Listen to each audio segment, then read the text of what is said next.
From our overnight spots near San Jacinto, it's a little less than 100 kilometers to Cartagena, one of the most beautiful cities in South America.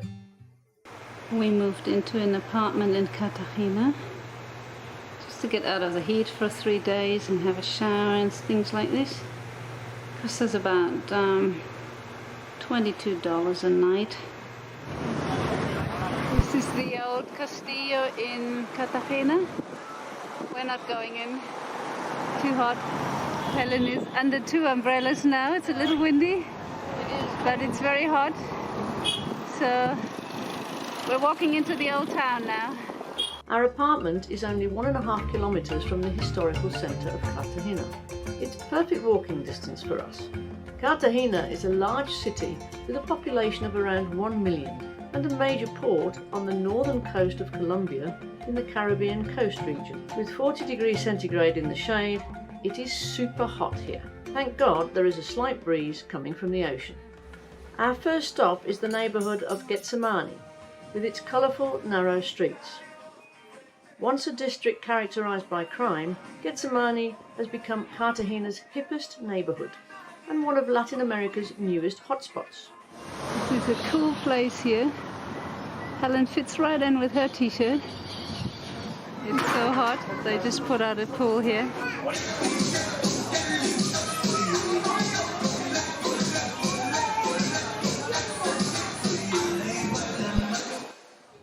Plazas that were once the scene of drug dealings are safe today, and old buildings were turned into boutique hotels and chic restaurants. It's also full of vibrant graffiti painted by local artists on the walls. The beautiful murals represent a range of topics, from underlying social commentary to celebrations of local culture. Lots of murals.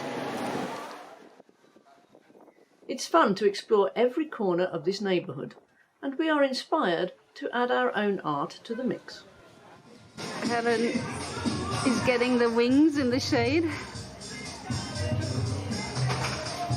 Where's your Mary Poppins style thing? Now that we put the umbrellas away because there's a breeze in here.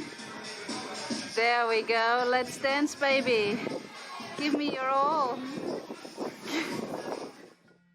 Cartagena was founded on the 1st of June 1533 by the Spanish, but settlements by various indigenous people in the region around Cartagena Bay dates from 4000 BC. The historic centre is surrounded by 11 kilometres of defensive wall. Complemented by fortifications along the coast, Cartagena was a militarily impregnable city against pirate attacks in the Caribbean. In 1984, Cartagena's colonial walled city and fortress were designated a UNESCO World Heritage Site. Although the historic centre is very touristy, it also offers a nice atmosphere and has plenty of stylish restaurants and bars.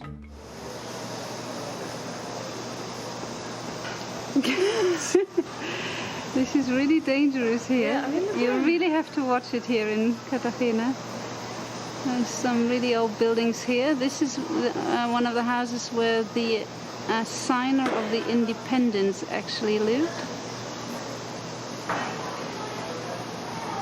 And we're going down the streets in downtown here. We just had an ice cream.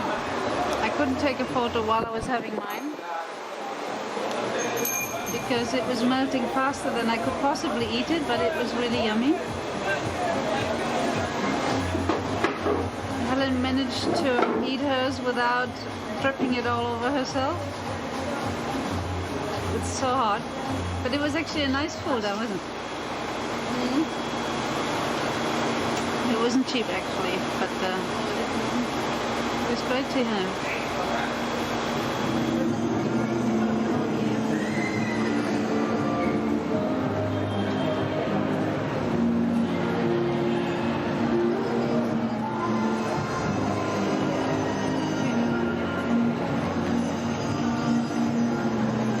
Just before sunset, the temperatures are going down, and it's finally cooling off a little. Is that Long John Silver? Arr, me beauties! Arr, amidships! Arr! Long John Helen or what? Long John Silver. Wooden stuff and an eye patch. Helen knows her British history. Yeah. This guy with a Long John Silver. with a wooden leg is the only conqueror of this castle. British soldier or admiral, I have no idea. The snowy egrets catch fish in the bay, and we are walking back into the old town to meet up with Jeanette, who's a tour leader for guided RV tours along the Pan American Highway.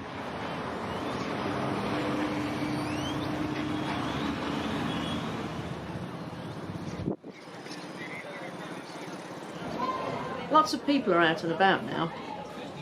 Bars and restaurants are open and everyone is in party mood.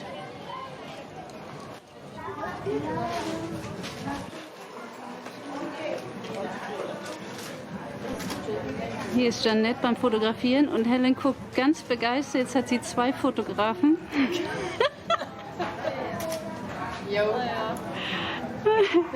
Aber sie freut sich am Ende dann doch immer, wenn sie die Videos und die Fotos sieht. Ne? Ist gebrochen, die Zähne und verstaubt. Es kommt jetzt ein Orthopäde, der die weitere Behandlung entscheidet.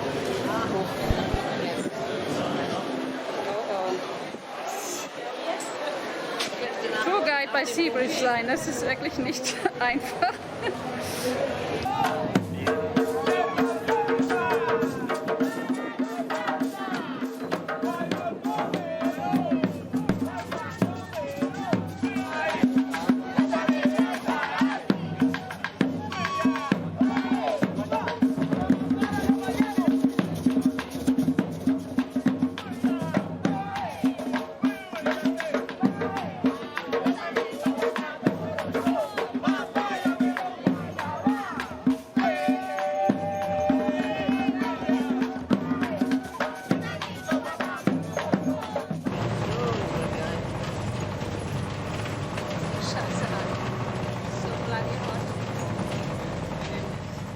On our last day in Cartagena, we're taking the bus to Boca Grande. It's too hot to walk. It's so hot again. We should have taken some swimsuits with us to go for a swim. Boca Grande, which means big mouth, is an area known for its skyscrapers. The area contains the bulk of the city's tourist facilities, such as hotels, shops, restaurants, nightclubs and art galleries. The beaches of Boca Grande are made of volcanic sand, which is slightly greyish in colour. This makes the water appear muddy, but it's not. This is how life can be. In our next video, we take you to the northern beaches and towns in Colombia and to Santa Cruz de Mompox, another colonial town inland next to the Rio Magdalena.